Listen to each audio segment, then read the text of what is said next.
शिव की पवित्र कृपा से, उनकी करुणा, उनकी उदारता से ये पवित्र पावन शिव महापुराण की कथा जयंती स्टेडियम भिलाई छत्तीसगढ़ के इस पवित्र पावन प्रांगण में श्रवण करने के लिए विराजमान है। कथा के मुख्य आयोजक श्री बोलबम सेवा एवं कल्याण समिति प्रदेश अध्यक्ष श्री दया सिंह जी भिलाई छत्तीसगढ़ से एक बार जोरदार ताली बजाकर उनके लिए साधुवाद। जिन्होंने इस पवित्र पावन कथा का आयोजन कराकर संपूर्ण छत्तीसगढ़ वासियों को बड़ा आनंद प्रदान किया है। एक बार जोरदार ताली बजाकर उनका स्वागत करें। प्रेशर नहीं है। भगवान शिव की जब कृपा होती है तब कहीं शिव महापुराण की कथा अपने क्षेत्र में श्रावण महीने में आयोजित हो पाती है। और मैं श्री दया सिंह जी को कहूँगा कि आपकी शिव भक्ति बड़ी प्रबल है, इसलिए बाबा ने सावन महीने में आप पर यहाँ करुणा कर और तेरी कृपा बिना ना हिले एक भी अणु लेते श्वास तेरी कृपा से तनु तनु बखान क्या करूं मैं राखों के ढेर का चपटी भभूत में खजाना कुबेर का हे गंगा मुक्ति का ओंकार भोले ओंकार तू आयो सरतिहारी शंभु तारिका बखान क्या करूं मैं राखों के ढेर का चपटी भभूत में खजाना कुबेर का हे गंगा मुक्ति का ओंकार तू भोले ओंकार तू आयु सरतिहारी शंभु तारिका। भिलाई वासियों के कोई पुण्य प्रबल है जो श्रावण महीने में एक कथा भले कहीं ऑफलाइन हो ना हो पर भिलाई में जरूर हो जाती है। कथा मंडप में विराजमान पूर्व गृह मंत्री जी एवं साथ में ही विराजमान मंत्री महोदय,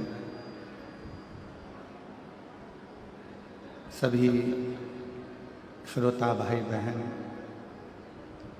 जो इस पवित्र कथा का लाभ ले रहे हैं और अपने जीवन को सार्थक बना रहे हैं।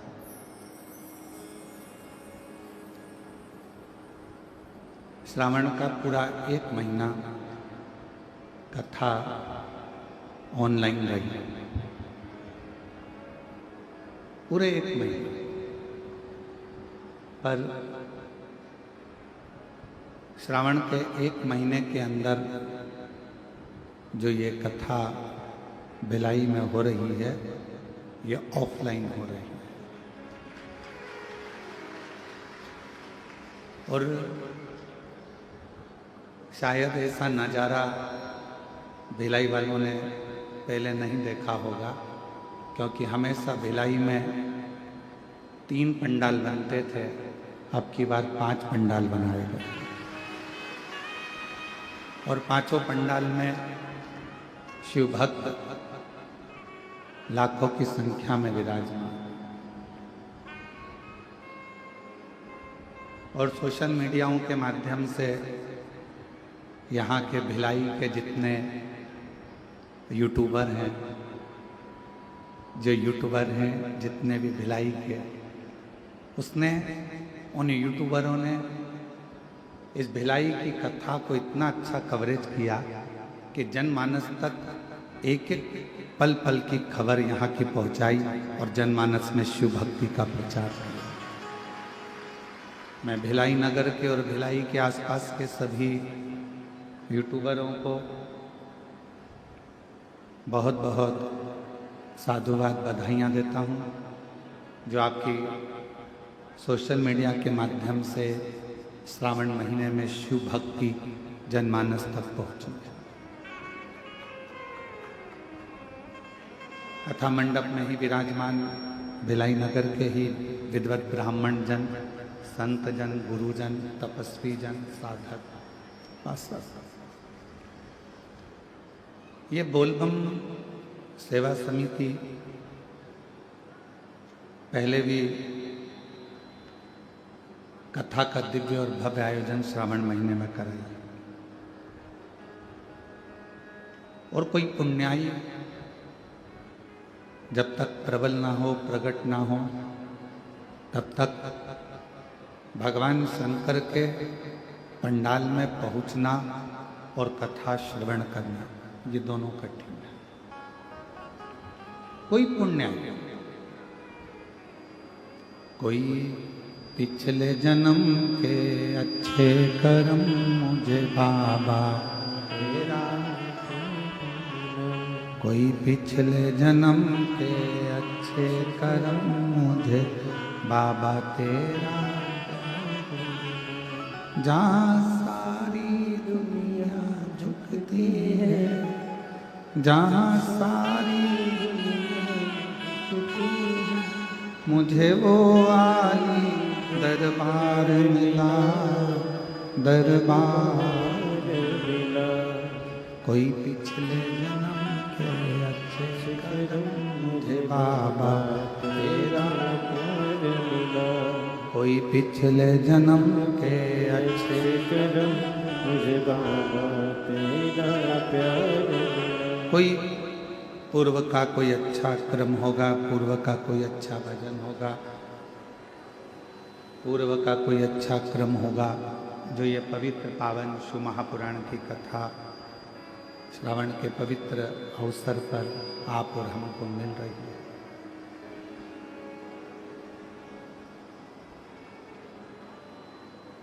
एक बात अपने जीवन में उतारिए।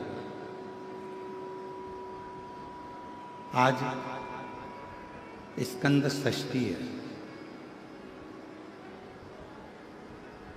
और आप सभी को मालूम हो, श्रावण महीने की जो स्कंद षष्ठी होती है, स्कंद छठ होती है, षष्ठी होती है, ये पूरे वर्ष में केवल एक दिन श्रावण के महीने में आती है, जिस दिन भगवान शिव जी ने भगवान स्कंद देव को, कार्तिकेय बाबा को श्रीशैलम में जाकर इतने वर दिए थे कि 33 कोटि देवी देवताओं ने भी वरों का भंडार स्कंद देव को प्रदान कर दिया। आवाज़ सेट नहीं हो रही, छोंगे जैसी आवाज़ आ रही है, उसको सेट करिए। और ऊपर के स्पीकरों में बिल्कुल आवाज़ नहीं।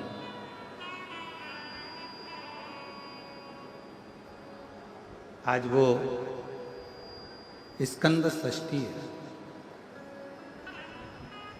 कहते हैं